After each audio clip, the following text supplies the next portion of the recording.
Donc, ça code français qui a fait après la Révolution et qui en a beaucoup de grands principes.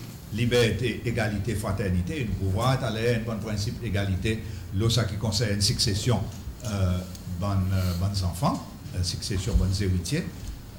C'est ça qui est entré dans sa code.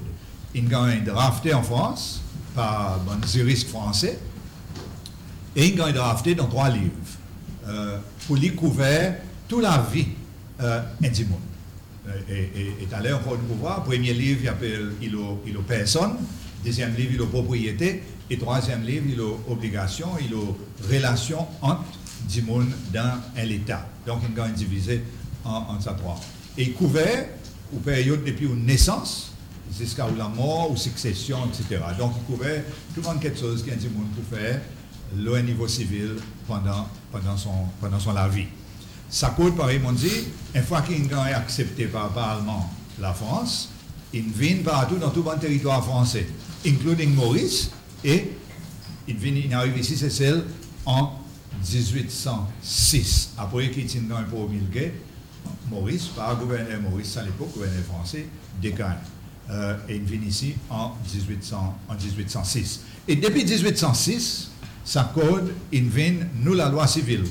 Les en anglais, il prend Cécile en 1800. Après Waterloo en 1815, là nous venons un territoire britannique, en anglais, ils gardent les codes. Je prends Sanzé, je prends Thierry, je fais pareil Maurice, je garde là-bas. Et dans plusieurs territoires, encore dans le monde, côte qui étaient français avant et qui après ils viennent anglais, tel pareil l'État, la Louisiana, l'Amérique, province Québec, Canada, un des bonnes îles dans le Caribbean, les autres aussi ils gardent sa code, les autres en ont même qualité code qui nous en a ici.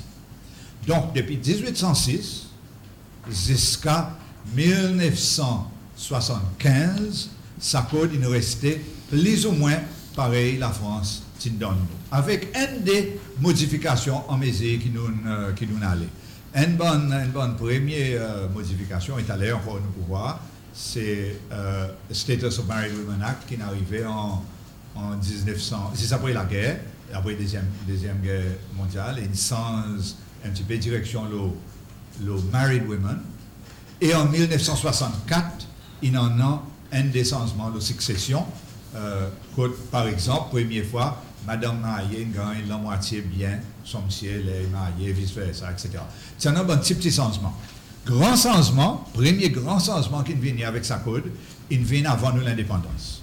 Et en mesure que nous sommes préparés pour venir dans l'indépendance, le gouvernement anglais, il donne nous une certaine série de la loi moderne pour nous arriver dans l'indépendance avec. Il commence avec Companies Act en 1972 et puis il vient avec Civil Code. Et ça qui est arrivé en 1975, ou bien si ça avant, en 1973, le gouvernement anglais paye un expert qui sort de King's College London, qui s'appelle professeur Chloros, un professeur grec. Il amène ici et il révise le code civil CCL, fait un code qui c'est loi qui a observé pour entrer dans l'indépendance avec. Et ça qu'il fait, le professeur Chloros, il traduit le code, il sortit en français, il dit en anglais. Pas oublier jusqu'à le 31 décembre 1975, le code civil est encore code français. Nous appliquons en français. Depuis le 1er janvier 1976, code civil, code Chloros, il entrait et il garde exactement tout bon principe code français, mais il adapte les en deux façons. Il traduit, il fait les sorties français et anglais, et deuxièmement, il fait un peu ça qui nous peut faire là aujourd'hui. Il prend une certaine jurisprudence qui est build-up, il prend sa jurisprudence, il condense les et il met les comme un article dans le code. Et c'est comme ça qu'il modernise sa code. Depuis 1976, nous pouvons servir le code Chloros en anglais dans sa pays. Jusqu'à, les 3 l'année passée, à travers bonne proposition qui la Cour CCL tu peux faire, la Cour suprême, tu peux dire, il y a un changement qui peut arriver, nous avons besoin de moderniser certains areas du code alors sa comité a un setup pour regarder côté nous capable de moderniser sa code et service de jurisprudence qui nous établit le sabon l'année pour faire autres vignes dans le nouveau article dans le code. C'est tout qui nous peut faire. Alors, ce qui est arrivé, c'est qu'avec professeur Angelo, en 75, c'est un monsieur grec, professeur Chloros, là, un monsieur italien, professeur Angelo, ça va, c'est qu'il a pour aider nous. So, avec son assistant, c'est professeur Angelo, pour ceux qui ne connaissent pas, il y a un professeur de droit comparé, exactement pareil professeur Chloros. Son maîtrise, c'est comparer la loi, comparer différents systèmes de la loi.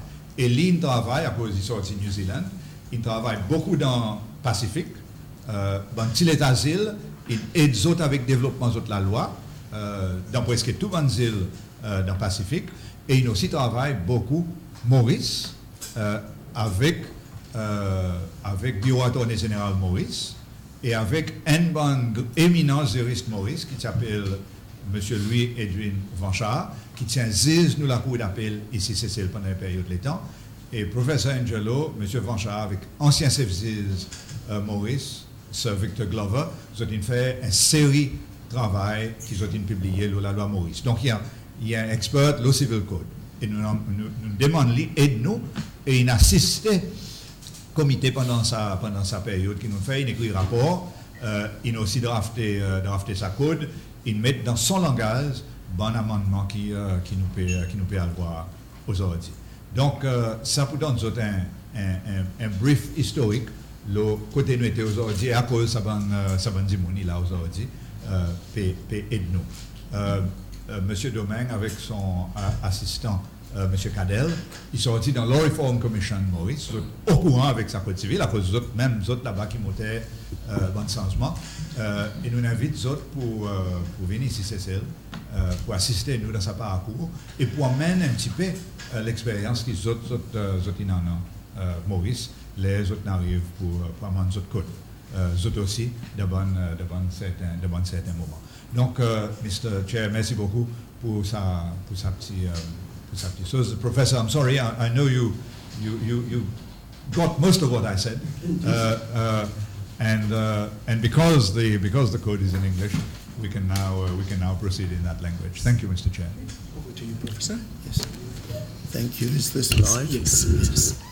Okay. Thank you, Mr. Chair. Greetings to members of the Assembly. Thanks, Honourable George, for the introduction, and greetings to all others who are here or otherwise following these proceedings. I've been asked to speak briefly about some of the principles that have guided this revision, and also to explain very briefly something of the structure of the bills that are before the Assembly. The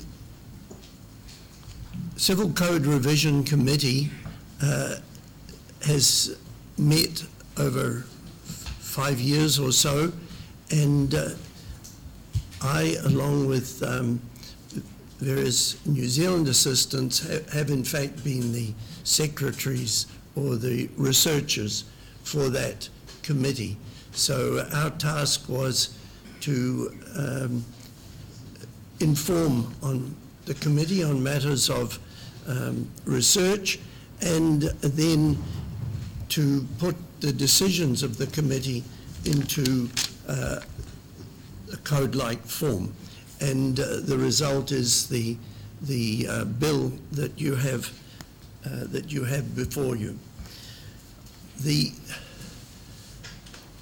principles that guided the work of the committee, I believe, were first to modernize the Code Civil of Seychelles, particularly given that independence followed the independence followed the code, and that means that the entrenched rights, the charter, for Seychelles is not reflected in the current civil code, and that is particularly evident in matters relating to equality of persons and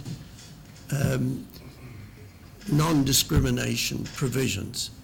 There are provisions in the current law which, if challenged in the Supreme Court, would undoubtedly be found to be void on the grounds of breach of fundamental rights. So there was a strong desire to modernize the current provisions, but to also conform to the basic constitutional principles of Seychelles. A second important matter was to give certainty to property rights. The committee was aware that over the 40 years of the code, there have been significant difficulties, for instance, with the rules about co-ownership of land and the rules relating to the division of interests in what often are very small pieces of land. So in that particular area and some others of significant family interest, the proposal presented here was to give greater certainty to property rights and hopefully to avoid the need to go to court. The principles would be clear and the situation would be improved. Overall, the language of the code has in a number of areas been modernized, and where there were inconsistencies, remember that 1975 was a translation into English from the French. There were many instances where there was no consistency of the translation across the 2,000 articles of the code. So that was a third important goal, to make the document more accessible. Every provision of the code was considered, some very briefly. Every provision was considered, but the focus was on those that members of the committee were aware were causing or had caused difficulty. And in some cases they were areas which members of the broader community had brought to the committee. The resulting document, as you will see, has, perhaps unusually for an act of the Assembly, a number of vacant articles. If, for instance, you look in the bill, in the contents, page little Roman 7 of the bill, you'll see articles 19 to 143 are vacant, as are 211 to 226. The reason for that, or there are two reasons for that. The first is that the existing code has a number of vacant areas, because from 1808 to 1975, the colonial government had removed some sections of the code and simply left them blank and provided the rules in British style outside of the code. But in 1975, the numbering was left the same in order to enable constant reference back to the French classical texts. You didn't have to do a translation of numbers to follow the law books and the French law reports that were in the libraries here. So the current bill, the committee decided that it would follow the same pattern, which means that if there is a concern about negligent or faulty acts, you want to have some background on that. This is Article 1382. It's been that way in France and a number of French-influenced countries since 1804. Then the Seychelles draft still has that number, and you can still possible to draw on that learning. And of course, Mauritius has the code, it has it still in the French language, so there is the ability readily to cross-reference to the experience of other countries with a similar legal tradition. It's our pleasure, Mr. Chairman, to be here today, and we are looking forward to giving such assistance as we can to the members of the Assembly. Thank you, Professor. You want to say a few words, or? Yeah? Just brief. Yeah.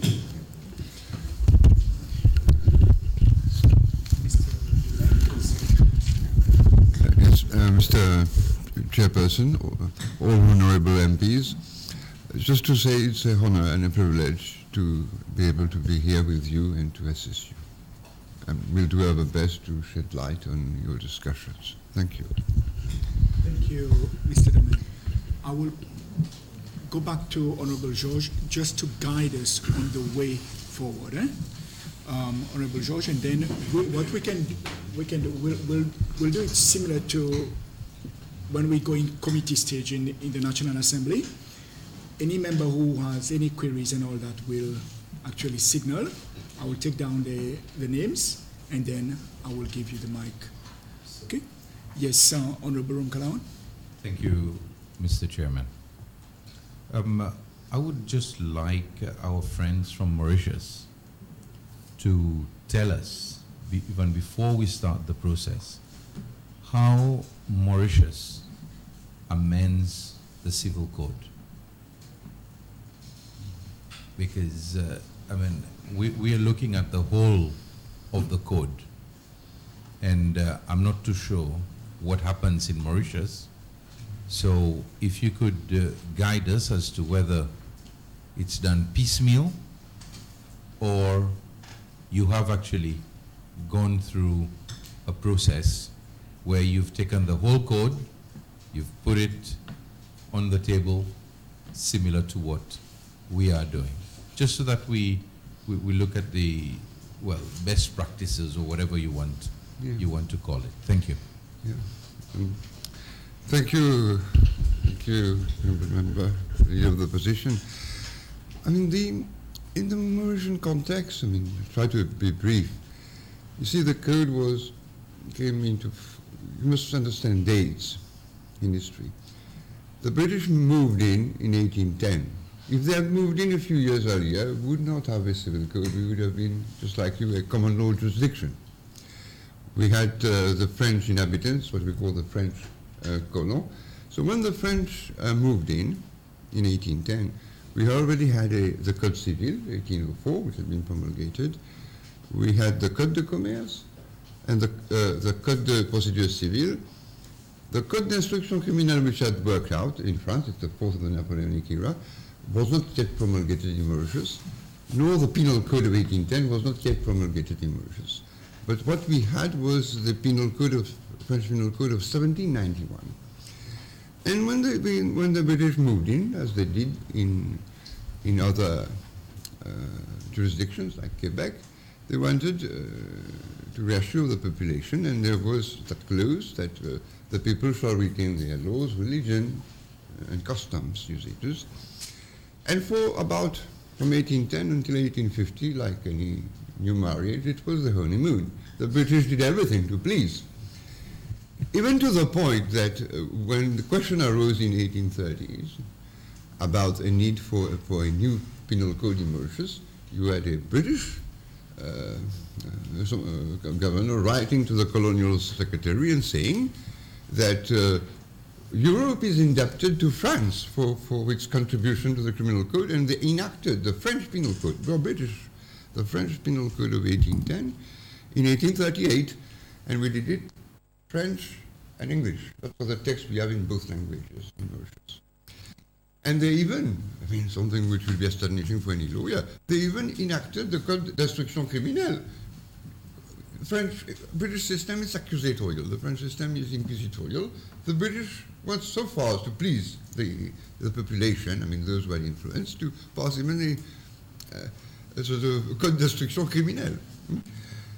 But after some time, when the judges started coming from England to Mauritius, they were fed up a bit with that, and they said, well, from the 1850s, not that thing about a coup d'instance, you'll have a Supreme Court. You'll address the highest court in English language. You won't pass laws anymore in French. You will pass laws only in English. To become a barrister to appear, except for those who were already there, you have to go to an inn of court in England. What happened? So until that prohibition remained until 1964, that we had, always done by Order in Council, we had to enact laws in English. So we were lawyers then at the time by boat, traveling boat to Mauritius, I think to Marseille, and then Marseille taking the train to Lyon, to Paris. So they used to stop over and spend some time in France to learn about French law. And also, I think those who had influence were French origins, or French culture, I would say. So even when they could not enact in French in the code. So from let's say that period 1850 until 1964, 68, prior to independence, they enacted specific laws like you did here. If a problem crops up, for example, Divorce and Judicial Separation Act, Marriages Ordinance Act. So they repealed provisions in the Code Napoleon, as it was called. They enacted it in English. But because the French had influence, they took French texts, which they drafted in English. Whereas in other, I guess here, if they did it, they were more inspired from what they studied in England, and they took up British concepts. So when we reached nearer to independence, we realized there was a need to reenact the Code Civil and to have it in French language, because like the Code de Commerce also, the same thing happened to the Code de Commerce. Society and so on were repealed, companies' ordinance passed. So when we became sovereign,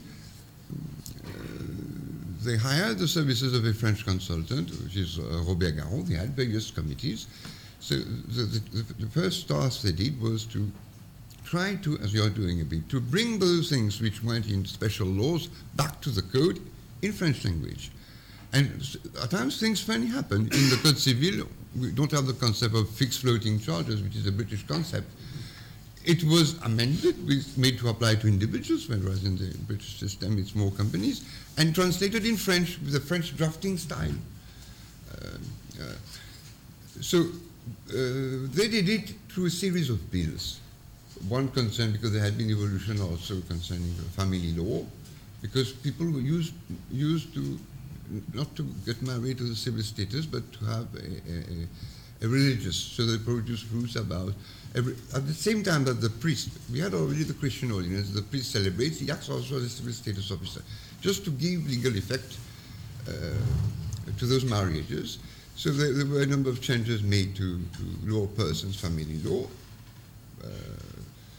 Of course, there are policy decisions which had to be taken. They didn't follow blindly what French law was, because there were areas where they considered that they would take different policy decisions from what was the case in France.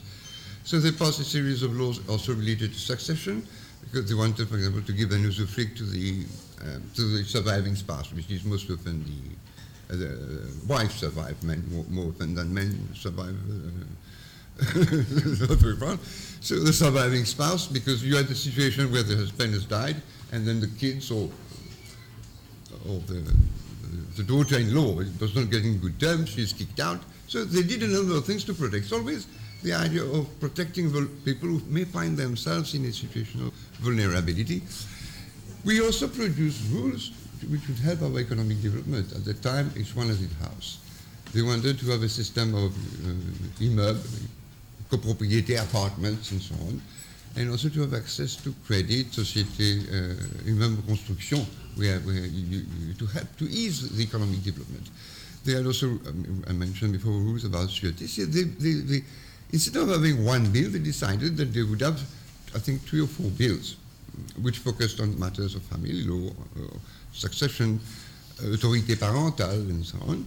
So that was a choice which they made, and a bit as has been done here. There was extensive consultations with the profession. They were all briefed. There were plenty of opportunity. The civil society was quite well.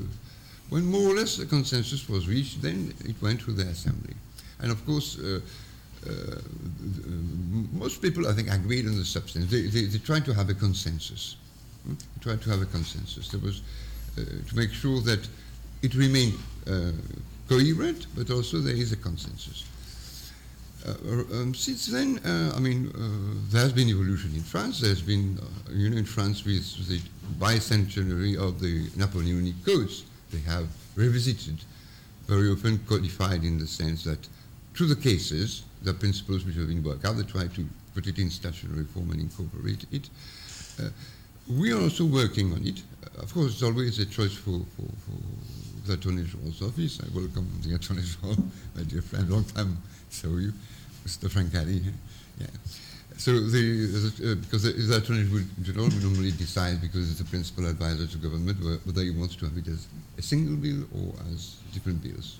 But you can do it one way or another. That depends on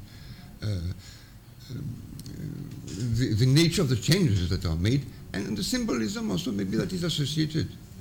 Because I also look at it, when I saw that there was a new civil code, I thought maybe you wanted to show that this has been adopted post-independence when you have the constitution, because yours go a bit before. In Mauritius, why did we not repeal and enact a new one? It's because they wanted to celebrate the French heritage. That's why they retained the thing of 1804.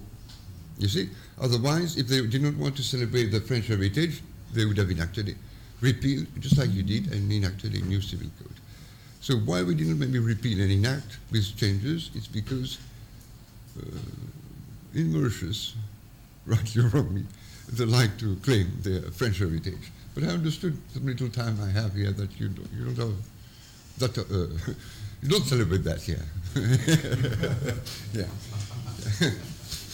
Yeah. Thank you. Anyway, I'd just like to welcome AJ, Mr. Francali, amongst us. What we'll do, AJ, you'll be here with us.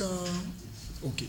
After the break, we will reorganize the head table, and you will be a panelist. Okay.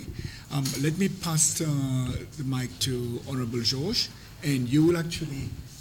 Yeah, we've got some time. You'll guide us through. Please. Before I do so, Mr. Chair, I'd like to take over from where Mr. Domingue has left off. In fact, it was a debate that we had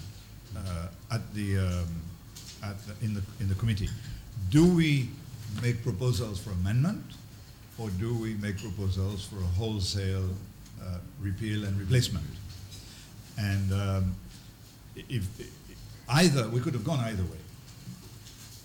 But there are, I think, a few reasons as to why a repeal and replacement is probably the better option. I don't think we ever thought, although on reflection perhaps we should have, and I say this with a great deal of caution, 2 days after the 14 Juillet, which we have just celebrated, that we wanted to show that this code was not the French code, that this is the Seychelles code. In fact, Chloros did so in 1976 by translating it, and by specifically stating in his commentary that, or at least in the code itself, that this code, while inspired from the French, was going to be a Séchelois code standalone from the French. So basically, we were never the Ile-de-France. So we took our distance from France in a way which Mauritius did not do. But that is, I think, a philosophical idea. Practically, there were a few other reasons as to why we had to, where we preferred to opt for a wholesale repeal and replacement. And that is, first of all, language. We wanted plain language as opposed to the previous language. Secondly, the structure of articles. In the current code that we have, some articles, well, all articles have a number. Some have paragraphs which are numbered. Some have paragraphs which are not numbered. And it made for, it's a mess. Sometimes when you are arguing a case in court, you go Article 1384, Alinéa 1.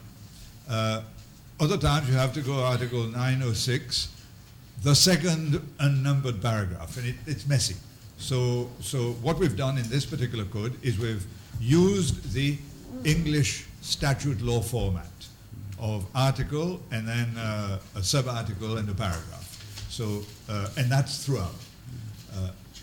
Thirdly, of course, we had to constitutionalize as much as possible the code, make it in step with the Constitution, especially, as Professor has said, the Charter.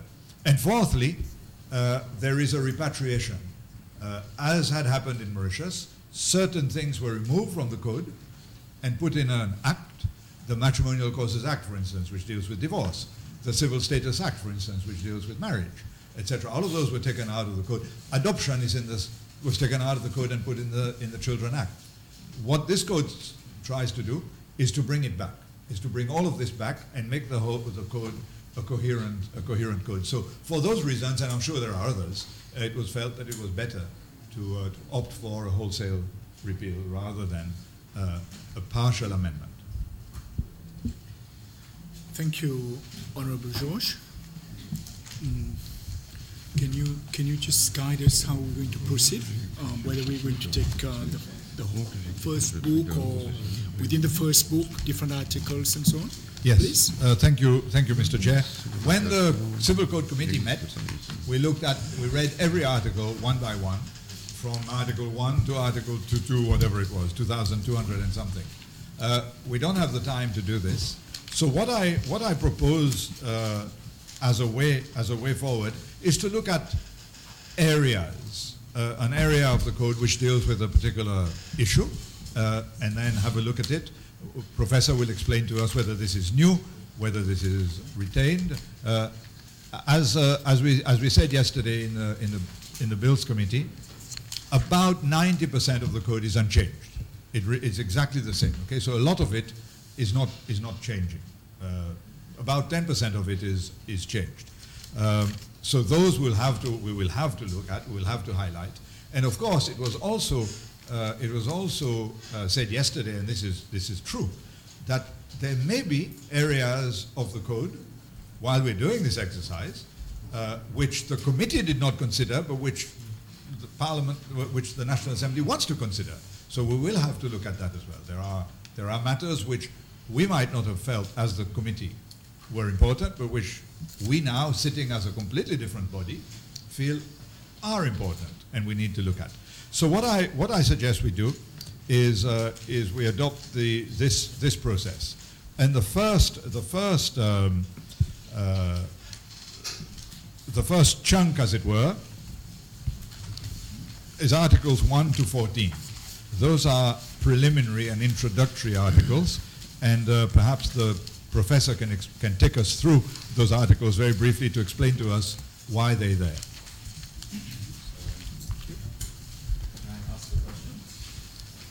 Yes, Honorable Afif.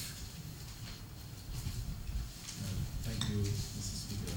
My question is the following, and it follows a little bit what the leader of the opposition just asked. It's a matter of procedure, and I would be grateful for your guidance as to how we treat this.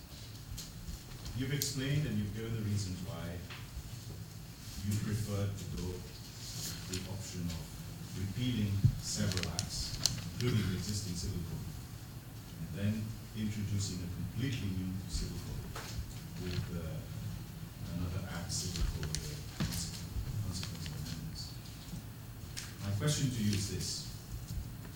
In doing so, and you justify the reasons why you felt this was the best option, do you feel it does justice to the members, to us as legislators, to have to consider the repeal of several acts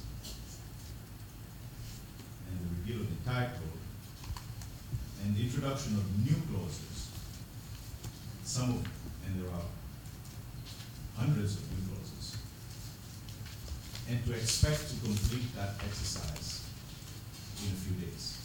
I'm saying this with due respect to all the work that you've done, but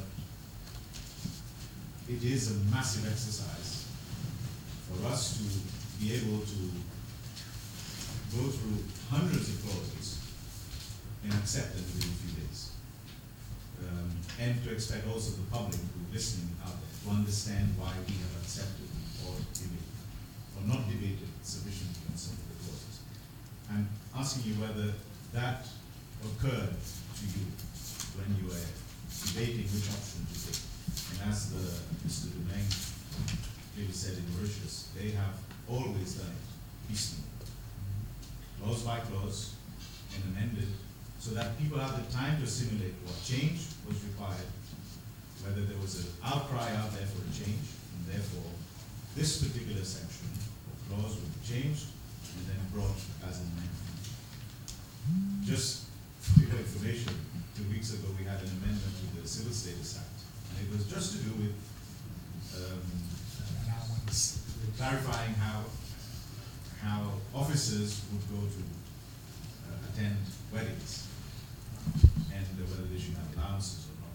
And it took us a whole day, or 1 or 2 clauses, a whole day. Here we have hundreds of clauses. They're all important, and some of them to do with weddings. How you get married, what happens when you divorce, how your property gets transferred, and we're taking it with one sweep. So my question is on procedure as well. When we're going to take a vote, it will be a vote on the whole plot, or will it be taken clause by clause? I think it's a massive exercise, and that's my personal view at this point in time, that it's possibly unrealistic to expect to do it in a few days. Okay, thank you. Very unrealistic to do it. Thank you, Honorable Afif. Before I pass on to Honorable George, before the Civil Code was actually gazetted, it has been going around for 5 years. I mentioned 3 years that I'm aware of, but now we've been told that work has been done for the past 5 years. And eventually it was meant, it has to come through the National Assembly to be either thrown out or accepted. I said inside, as chair, as a speaker, I don't want to influence your final decision. Honorable George, when we met also, in the Bills Committee, and even the professor said that, it's not the whole book, all the codes that have been changed. And the codes, all the articles, they are actually impacting on our everyday life. Okay? We might take us 5 years to go through over 2,000 articles, okay, as an assembly. But we have to, this is why I'm saying we have to find a way around. This is why we are meeting now to start the process of discussion. But when it comes to the chamber, it doesn't mean that it will take one sitting. It might take 5 sittings, it might take 10 sittings, all right? Because there'll be more debates inside, because inside that will be when you will be taking decisions, all right? But what we're doing over the next few days, we will be actually getting clarifications on, especially on the amendments that have been made. Okay, and the professor will guide us through the articles that have actually been amended, so that we know what it was and what it will be if approved by the Assembly. Okay, fair enough. There are also articles which have not been touched, might be contentious, and members might have to debate on it and all that. We will see how we go about it. So we have up until Friday to do this preliminary debate. Then what we do and how long we take in the National Assembly, it will be up to you. Okay? But like I say, it's been around. The process has been going on for 5 years. I know when I attended the meeting in the North, there were not many people in attendance, maybe about 20, 25 people in attendance. It's only when it becomes a law, when it becomes a bill, and it's in front of the National Assembly, then there's an uproar out there, because people think that we are rushing this and we are just bulldozing this. This is why it's good, what we've done, what we decided with the process. And instead of seeing us today doing first and second reading in the Assembly, what we've done this morning, we've met briefly to do the first reading, then to show the people out there that we are also going through that process of debate before we go for the final debate. Okay? Now, the professor and Mr. Domingue and Mr. Cadell will leave Seychelles. But it doesn't mean that the debate stops here. We still have members of the panel here, and we've got the Attorney General. So if you feel that after this week we need more time to debate on it, we will make more time. Okay?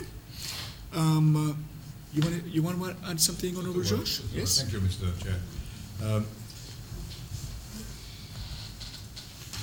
This is no longer the Civil Code Committee. The committee is defunct, it's finished. This is a bill sent to us by Cabinet to look at. So we need to consider that. This is not the Civil Code Committee that wants to push this through. This is Cabinet has sat down and has debated and has made a decision, rightly or wrongly. That's for Cabinet, but it's before us now. Okay, and it's before us in this form. We will pass it in this form as amended, or we will not pass it in this form as amended. And if we don't, then a new approach will have to be taken. But I think I'd like to reassure everybody that this is a massive task. It is a big job. I consider it as an honor as a member of Parliament, of this Parliament, that we are able to look at the Civil Code, which is an important piece of legislation, and pass a document in whatever shape or form that we pass it, which will impact on future generations. It is, I think, something that we should look at with pride rather than with fear, that, this is big and it's going to take us a long time. It will take us as long as we want it to take us. I think we are a sovereign Parliament, and we will consider the bill. And if it takes us a year to pass it, or two in snatches, well, so be it. I think we owe it to ourselves and we owe it to our country to take our time and to make sure that whatever is passed is what we really want to pass for the benefit of the people. I don't think that that changes anything. In terms of the repeal of certain acts, etc., I would like to just reassure Honourable Afif, the Deputy Speaker, that in fact all of this is really a question of moving stuff around and not changing it. If we repeal the Matrimonial Causes Act, the exact words come back in here. There are no changes. So it's not as if we are changing anything by doing it. We're just moving text from one act into another place. So there will, although the task looks daunting, that part of it is not. What is important and what we really do need to spend time on are the new principles that are being introduced, which are new and which we'll need to take our time on. Thank you, Honorable George. And again, this is why I didn't pronounce myself from the chair that we're going to set a date for debate in the chamber. I spoke to the two leaders over the weekend, and we've decided that this is a way forward. We will not set a date to say that such a date, the Assembly will sit to consider and make a decision on this. Okay, so the process is ongoing, and whatever time that you need as members to go through, to digest all the articles and all that, to come up with comments, we will adhere. Honorable Andre. Thank you very much. Good morning. Having learned the history of Mauritius from 1804 to date, I think it would be wise for the committee chaired by Honorable George to tell us during the 5 years that you, Mr. Speaker, said that this bill has been going around, how many people have engaged themselves so that at least we know that it's just a percentage, a fraction, a small fraction of the population that has been consulted. You said at Belom, 25, around 25. I mean, I don't know in my East region how many people attended. So maybe the committee could enlighten us with regards to this so that we can do something that is more productive for the people of Seychelles. Thank you. You want to answer, Honorable George? Thank you, Mr. Chair. We are a representative parliament, and we must not forget that. We represent our constituents, and it is our job, and it has been our job for the last few months since the document, as it is today, was circulated to us all, to go to our constituents and to take their views. That is the first point. Secondly, I'm not here as a member of the Civil Code Review Committee, and I want that to be very clear. And I said it at the beginning. There are certain things that the committee has put in this code here which I don't agree with, and I will make known my feelings on these as a member of Parliament, as representing my constituency, as you all will. Thirdly, how much dissemination has occurred.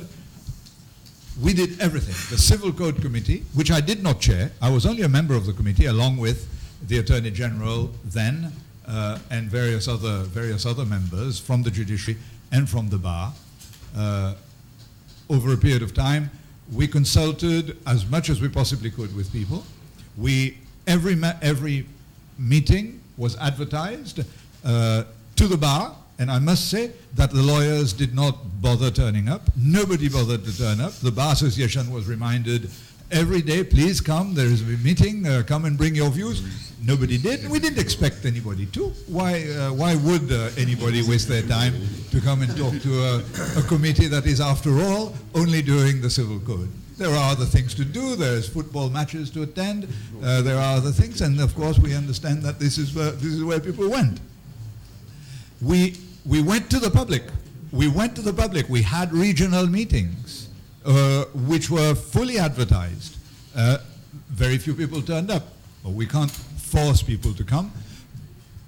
We took people's views on board. And in fact, there is a document which has been circulated to everybody of the public's views, and the public made known their views. CIFCO made known its views in writing. The document has been circulated. We took that on board. They made a lot of very important proposals which were taken on board. Cabinet was very eager not to publish the bill, which is why in some respects it is late being published, because they wanted to consider all of those points made by the public and by CIFCO. And the committee had meetings with the cabinet where the cabinet expressed its concern at some of the proposals in the bill, subject to observations made by the public. So the consultation has been, if I may say so, as wide as it possibly could be, Mr. Chair. It is a matter for regret that more people did not come forward and make known their views. But that is normal. We had the 25th anniversary of the Constitution last month, and there were great presentations made. When we were in Mauritius, in April of this year, or in March, for their 50th anniversary, there was standing room only in the rooms where the Constitution of Mauritius was debated. Standing room only. People stood outside. When we had it here, after much publication, we didn't even fill the front row. We didn't even fill the front row. Hey, but that's normal. That's our people. We have to understand that. Which is why I think, and I say this with some passion, because I was one of those who spent 5 years doing this work. Let us use these 4 days while we have these experts here, and let us learn. We don't want to dictate from the top. We don't want to say that because we were involved in this that it has to go. Let us all learn. Let us all learn from these people and from our experience on the committee, so that at the end of the week we can take stock of where we are and decide how to go forward. Thank you. If I may add, let us not take those 4 days for us to debate and agree whether we're going to go for an article or so. Let us get clarifications why the changes were made, so that we can have more baggage when we go for the final debate. The final debate will decide if you're going to drop certain articles, make amendments, and so on. So let us take those 4 days to bounce off with the experts, so that we know as laypersons how and why certain articles have actually been amended, have changed. I'll pass on to Honorable Sebastien Pilet and then Honorable Ram Kalawan, and then we'll have a break and we'll come back. Honorable Pilet. Thank you, Mr. Chair. Good morning, honorable members. Good morning, everyone following us. In line with what you've said, but then I would just like to clarify. The committee, through Honorable Georges, has explained to us that only 10% of the code was amended. So my question, which begs itself, is that why then was not just that 10% presented to us and not the full code? And why also, or is it possible that we could get a list before we engage with the code, a list of all the clauses which have not been amended, so that we can disregard them if we have to? Because that puts us in a very precarious position now, in that we have to now look also at these clauses that have not been amended and propose subsequent amendments to them. So can somebody clarify this, please? Thank you. Thank you, Honorable Pilet. Honorable Georges or Professor White? Yeah. Thank you, Mr. Chair. I don't want to contradict any of my colleagues in this National Assembly. A report which spelled out all of this was circulated to all members several weeks ago. What has changed, what has not changed, the reasons for the change, the philosophy behind the change, it's all there. It's been circulated, and the clerk circulated it again at the request of the Bills Committee to make sure that everybody had it. Now, what I had proposed earlier was that as we take every chunk of the code, the professor will indicate to us this has not changed, so we don't need to bother with it, and let us move. Let us move on. Nobody is going to be taken by surprise. That's not the idea. Even I don't know, to be frank, because it's such a big document.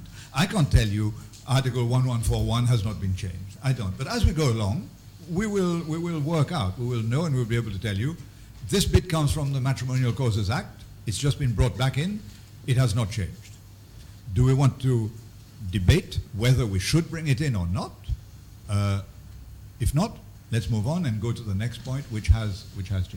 There are 6 broad areas of change, and those will be signified to everybody. Nobody's going to be taken by surprise. But I come back always to the issue of why aren't we doing this piecemeal? We can do it piecemeal. The problem with doing it piecemeal is we will not be able to change the language. We will not be able to change the method of setting out the articles in paragraph numbers. But we can. If that's the wish, that's what we can do.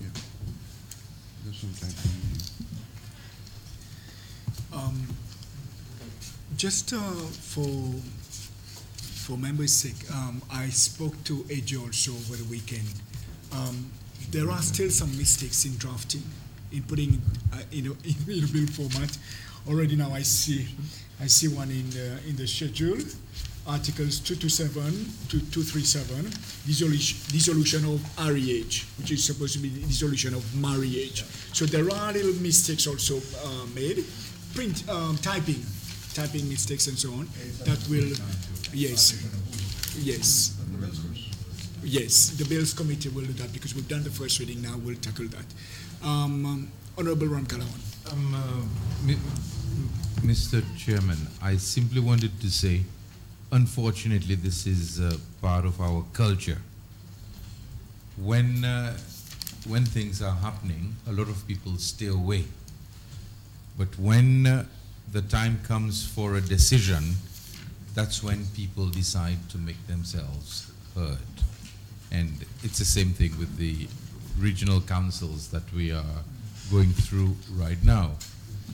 The Truth and National Reconciliation process. I mean, things which have taken quite a bit of time, but people were not interested. But now suddenly, when it's in the form of a bill or it's being executed, that's when people come up. So we also have to take this mentality into consideration.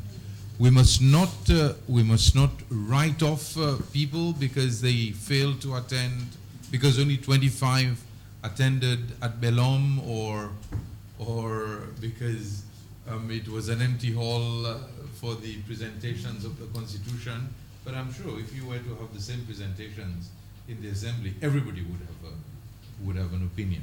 So I think this is why it is so important for us to go through the process we have embarked on now, so that as people will react, and as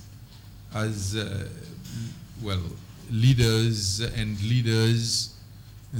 will also come forward, because suddenly there'll be a lot of people declaring themselves leaders, and sometimes we will also have to ask, from where do they get this mandate? But there will be leaders.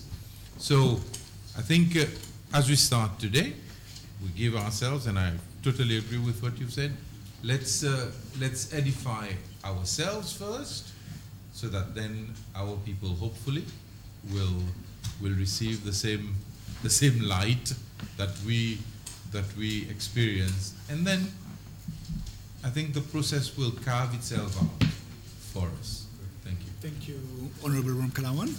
Last, before we break, I'll pass the mic to Honorable Basil Wao. Okay. Thank you, Mr. Chair. Is it working? It's okay. It's only for the okay. for the purpose of going live for ACC. Okay. So you can just use it. It's not amplified, okay. But okay. Thank you, Mr. Chair, and good morning, everyone. I believe we have to be fair to all parties concerned. And whilst I do understand what Mr. Honorable George has stated, we have also to bear in mind that the bill itself was gazetted, I believe, only on Monday. So on Friday. So we the members, we've not had the opportunity. Whilst it's true we were provided with a report, but we've not managed to go through the bill. And I believe what we are expressing is not fear, but caution. We want to be cautious in the way we approach such a fundamental law. And this is why certain members have expressed maybe they're reticent in proceeding with what has been placed before us. So we have to take that on board. Thank you, Honorable Wao. Your point noted. May I suggest we take a break now? We take a, we'll come back at 11:15. 11:15 we'll go up to about 12:15. Then we'll give back to SBC. In the afternoon, we will decide if we reconvene at 2 or if you want to reconvene earlier. But we will take that decision when we come back at 11 before we break. Okay? So we break and we come back at 11:15. Thank you, ladies and gentlemen.